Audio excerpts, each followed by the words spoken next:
Have you ever found yourself in a field with nowhere to set your phone to get that perfect selfie? And even if you had a tripod, it's still a pain to set up and might not even be tall enough. Well, what if there was a phone case that you could slide your phone in, press a button, and then just let it go in the air while you step back and smile? Some scammer dude had this idea a while back, and then Mark Rober and Peter Sripol did an excellent job disproving his fake video.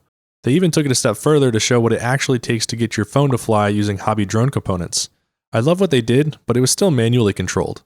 What I want to do is show you how we can turn this idea into an actual working product that doesn't require manual control, just with the push of a button.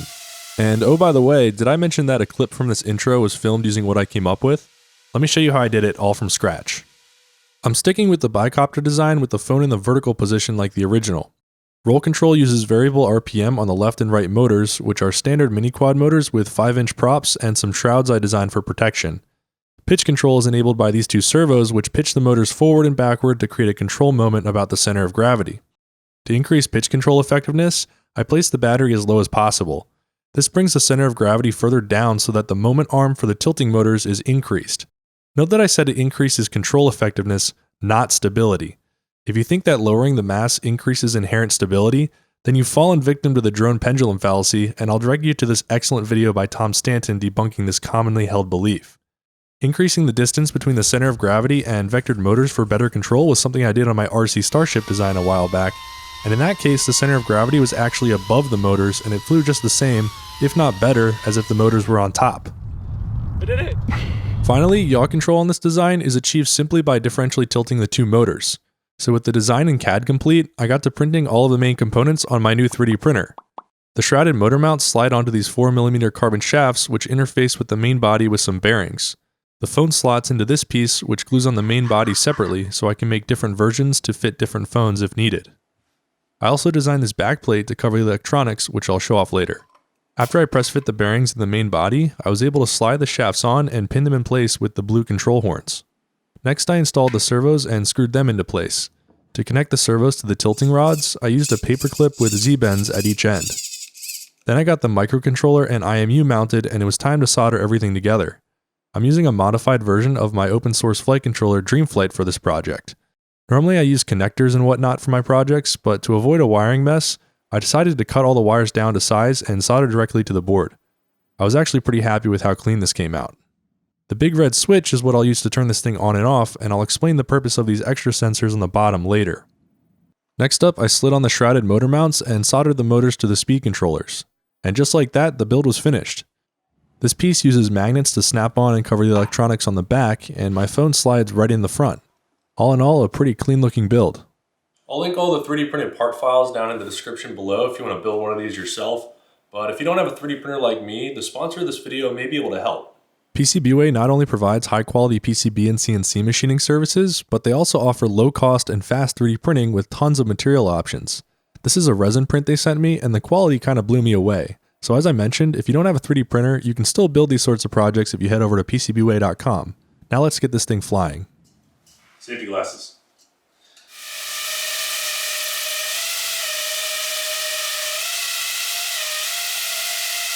Oh my god! It worked!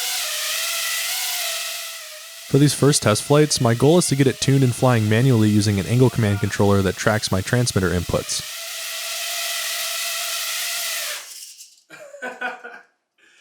Needs a little bit of tuning on the PID gains, but that's a pretty good flight for a first shot at it. So I spent some time tuning the controller gains, trying to get this thing dialed in really well before moving on to the next phase. But then I found out that my shroud design needs some work. Oh no!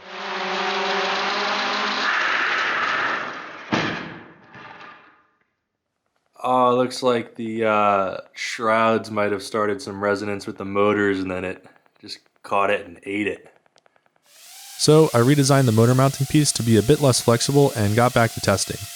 After about 30 minutes of fiddling with the gains, I got an incredibly stable hover and excellent control response, which is exactly what I was after. You can see just how precisely the motors need to tilt for pitch and yaw control. This is handled by my flight controller that has all of the angle mode PID control laws pre-integrated. It's almost impossible to see, but all I'm doing is providing angle requests, and the PID angle controller handles the tiny servo adjustments to follow my commands. With angle stabilization figured out, it was time to implement the first additional sensor needed for autonomous operation, which is this LiDAR distance sensor. I borrowed some altitude hold code from my last project and dropped it right into my bicopter code with pretty good results. Now I don't have to manually control throttle to maintain altitude. I'll use this ability later to stabilize at whatever altitude the LiDAR initially measures when I push that big red button. Next up, we need to implement position hold, which is a bit trickier. Even though the angle control is tuned really well, if there's any slight disturbance or wind, it'll still drift around. That's where this second sensor comes in, which is a PX4 Flow optical flow sensor. There's a good chance you're using a similar sensor right now if you're on a computer. Your mouse uses optical flow to detect motion. The algorithm on the PX4 Flow tracks features and their motion between camera frames at specific locations within the frame to extract an estimate of velocity in each direction. I'll use this velocity estimate to implement my own position hold without GPS so it'll still work indoors. Basically, the sensor measures a velocity disturbance, and then a proportional integral controller I wrote computes an angle request to counter the disturbance and bring the velocity back to zero. The angle controller we tuned then makes the drone go to that angle as if it were being commanded by me in manual mode. If the velocity controller is tuned well, the angle it requests brings the velocity back to zero and the drone shouldn't drift around anymore. In practice, getting this tuned was much more difficult. I spent a lot of time testing this out and eventually realized the velocity readings off the PX4 Flow kind of sucked, so I'm thinking there was something wrong with mine. I didn't want to buy another, so I pulled out some controller and filtering tricks to try and get this working at least somewhat decently. And after more trial and error, here's what I came up with.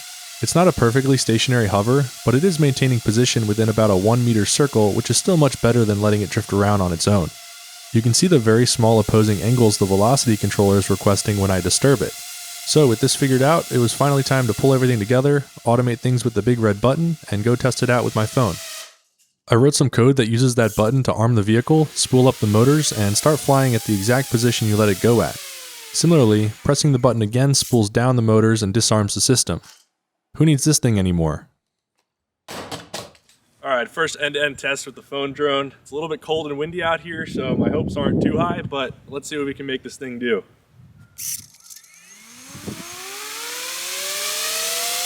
Now, I would have liked to tell you it worked perfectly, but the truth is there was quite a lot of drifting around in the wind, even with my fairly crude position hold implementation doing its best to keep stationary. A more aggressively tuned velocity controller would ideally be able to handle this, but with the low quality of my velocity estimates, increasing the control gains would lead to the system basically just stabilizing on noise rather than the true state of the drone.